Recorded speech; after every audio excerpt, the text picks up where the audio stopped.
So the first process is our podcasting process. Who here listens to podcasts? Awesome. That's pretty good, actually. That you're like, if you're in any kind of room at any kind of event and you ask that question, about 10% of the people put their hand up. So we've got a pretty good adoption of podcasting here.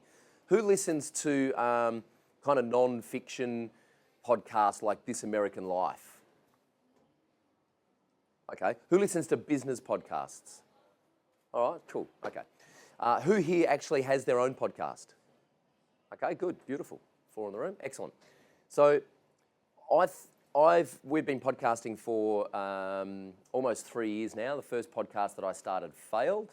And when I say it failed, I mean I published 6 episodes and then stopped because I had people lined up to record episodes 7, 8, 9, 10, 11, 12 and pulled the pin because I realised that every time I recorded an episode of my podcast, I then created about 4 hours work for myself editing that podcast, and I was still consulting with clients, and I was just having a meltdown. And I went, I love this. Like I had Rand from Moz, I had Derek Sivers from CD Baby. I actually interviewed those guys. Derek Sivers from CD Baby, I interviewed him and published it 15 months later. That's how unorganised I was. That's how overwhelmed I was. I knew there was this great opportunity to podcast, but I just was completely overwhelmed by the sheer amount of work. So I shut that podcast down and just pretended it didn't happen. And then about 8 months later, started another one, which I'm proud to say has been a huge success, not only for our business, but for me personally. And we're about to publish episode 99, I think, which is the one with John Warrilow. And I think we've missed 2 weeks in the last 2 years. One was Easter, just because it was a short week and we kind of ran out of time. And I went, let's have a week off. And let's make it look like it was deliberate. And the other one was last week because we had an enrolment and had a huge launch in our business, and we just didn't want to dilute the message that was going out to the market by publishing a great podcast that probably would never get listened to. It would just kind of slip amongst the noise. So 2 weeks we've missed in the last 2 years, and that's because we've got processes, very, very detailed processes in place now for running our podcast. Podcasting for me is a form of authority content. And you've heard Dave speak about authority content a lot over the last few years, but authority content really is, if you're in the pay-per-click world, I mean, Mike's got a great piece of authority content. It's called a book that he co-wrote. There's no greater piece of authority content than being the person who wrote the book. John Warrilow is the person who wrote the book on the automatic customer and built to sell. His thing is recurring revenue and building that asset in your business. So writing the book is probably the ultimate piece of authority content you can produce. But it's a lot of work writing a book. Not all of us can write a book. We don't have the time or the structure or the motivation. But having a great blog or a great podcast is kind of the second tier, if you like, of having good authority content. Podcasting I really like because it's a passive form of content. You can listen to a podcast while you're walking your dog, in transit, at the gym, wherever. You don't need to sit in front of a computer and watch it. You can listen to it wherever you are. So podcasting, I think, is a great form of authority content. It's also a great lead generator. I was talking to a buddy of mine, Ed, who runs a SEO pay-per-click agency in Perth, and he publishes a podcast. He's well aware of the kind of audience that he's got. He's not trying to set the world on fire, but he continuously picks up customers as a result of podcasting about what he knows, because instantly he's seen as an expert on that topic because he's publishing information. And the only difference between him and anyone else is that he's actually recording it and hitting the publish button. So there's this big kind of, people have a lot of fear about publishing stuff on the internet, that people might not take them seriously, or who am I to publish information, no one's going to listen. But people who publish information regularly are the ones that get results because they just manage to get out of their own way long enough to publish something. So this is what our podcast process looks like. It all begins with an email request. And I'm glad this wall's big too, because it's quite a detailed process. So our email request goes out, and if we've got time later, I can even dissect like the format for this email. But essentially, this email is designed to do 2 things. Get the person to open the email. And if you think about open rates, if you can get half of the people that you send an email to open the email, you're doing pretty well, right? So why is it any different than if you're just sending one email to someone? If I'm going to reach out to Neil Patel, for example, and try and get him on a podcast, how can I guarantee that he's going to open my email? So I try and maximize my chances there. The subject line, my favorite subject line, is I want to promote you. And if you send that to anyone who's got a book or any piece of software, chances are they're going to open it. And then in that email, I basically just prove that we have an alignment, that we're talking to the same audience. I quote something specific that they've done that I really like so that they know it's not a cookie cutter boilerplate email. And then rule number 2, once you've got them to open the email, is to make it super stupid simple for them to say yes. So they're going to start reading the email and go, okay, this is great. What do you want me to do? Oh, you want to get me on a podcast. So I make it really short and really simple. I'd love to promote you. I've got a good database of about 25,000 WordPress consultants. I'd like to showcase you to them.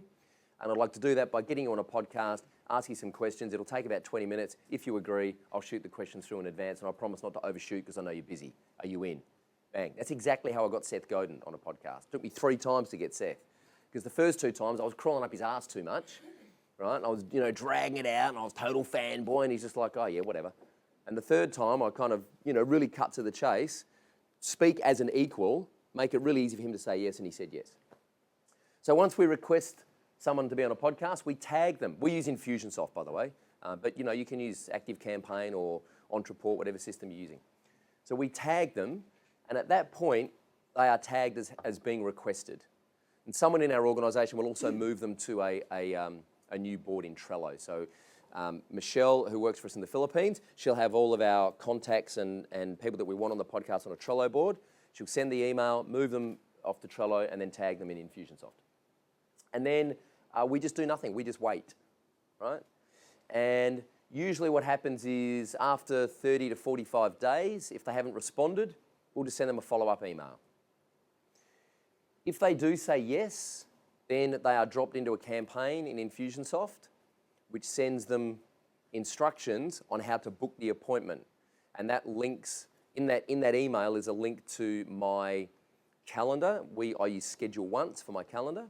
So the guest then can just go and look at my calendar and book a 30-minute appointment in my calendar. The first I know that I've got, Guy Kawasaki on the podcast is I get an email saying, hey, Guy Kawasaki's made an appointment to be on your podcast and it's happening next Monday afternoon at 4 o'clock. And I go, sweet.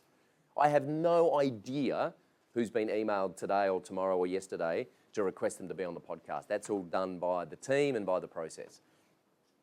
So then they get the instructions, and at that point, they are then put into a timer delay where we do nothing until the podcast episode is actually recorded. And once the podcast episode is recorded, they are tagged. Woo!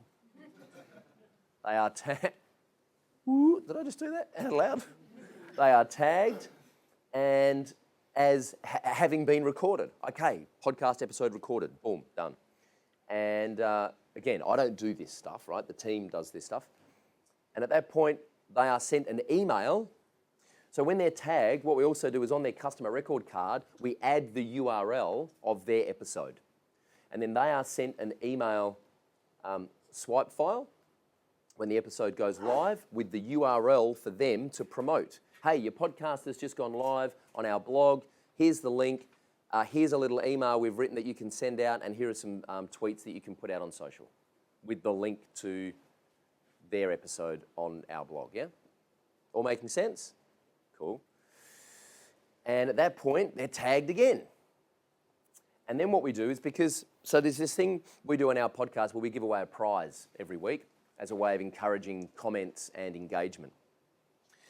It's funny, if you want people to comment on your blog, you generally have to tell them and dangle a carrot for them to do it because people are just lazy. So we offer a prize, and it's usually the book or the software or whatever it is that's relevant to the guest, and usually the guest will donate that prize most of the time.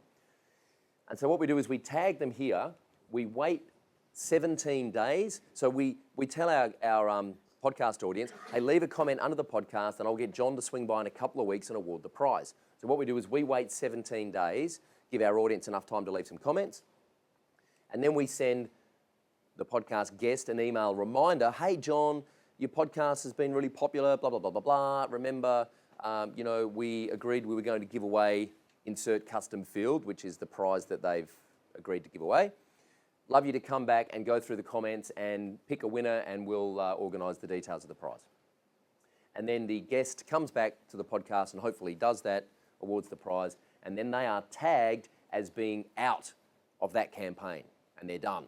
So they won't accidentally get another reminder in 2 weeks going, hey John, we'd love you to be on our podcast. that you've already been on. Yeah? So that is kind of a closed loop of that podcast process. Anyone want to take photos of that while it's up, or, yeah? Now would be a good time? Okay.